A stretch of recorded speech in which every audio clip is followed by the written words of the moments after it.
বরিশালের মুলাদীতে জয়ন্তী নদীর ভাঙনে হুমকির মুখে 10টি শিক্ষা প্রতিষ্ঠান।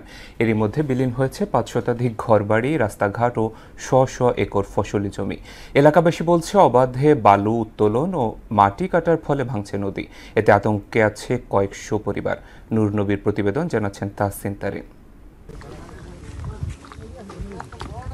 বরিশালের মুলাদী উপজেলার জয়ন্তী নদীর অব্যাহত ভাঙনে বিলীন হচ্ছে স্কুল, কলেজ, মাদ্রাসা, ঘরবাড়ি, রাস্তাঘাট, ফসলি জমিসহ বিভিন্ন স্থাপনা। গত কয়েকদিনের নদী ভাঙনে ডালিবাড়ি লঞ্চঘাট, নমরহাট, লক্ষ্মীপুর গ্রামের নদীগর্ভে বিলীন হয়েছে প্রায় 3 কিলোমিটার সড়ক। স্থানীয়দের অভিযোগ, প্রশাসনকে ম্যানেজ করে অবৈধ বালু উত্তোলন করছে একটি মহল, ফলে প্রতিনিয়ত ভাঙছে নদী। নেই কার্যকর পদক্ষেপ। নদী ভাঙন রোধে ব্যবস্থা গ্রহণের জন্য একাধিকবার মানববন্ধনও করেছেন এলাকাবাসী। নদী ভাঙল আমার বাসা বাড়ি সব বিলাই হয়ে গেছে। আমরা এখন এই ঘর বাড়ি নিয়ে যে কোথায় যাই বা কোথায় থাও এরকম কোনো আশ্রয় নাই। ঘর দরজা কিছু নাই, জায়গা জমি সব নদীতে লয়ে গেছে।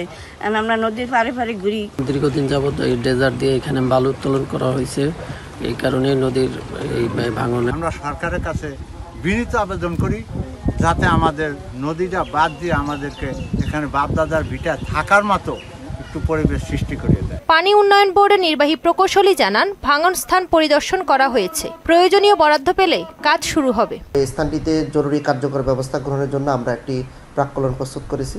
আমরা চেষ্টা করব অতি দ্রুত এখানে জরুরি কাজ বাস্তবায়ন করা হবে। প্রশাসনের সহায়তায় এই অবৈধ বালু উত্তোলন যে না হয়, যে এই বিষয়টা প্রশাসন আশা করি গুরুত্ব দিবে। শুধু আশ্বাস নয়, জয়ন্তী নদীর ভাঙন রোধে বাঁধ নির্মাণ সহ প্রয়োজনীয় পদক্ষেপ নেবে কর্তৃপক্ষ, এমনটাই প্রত্যাশা ভুক্তভোগীদের।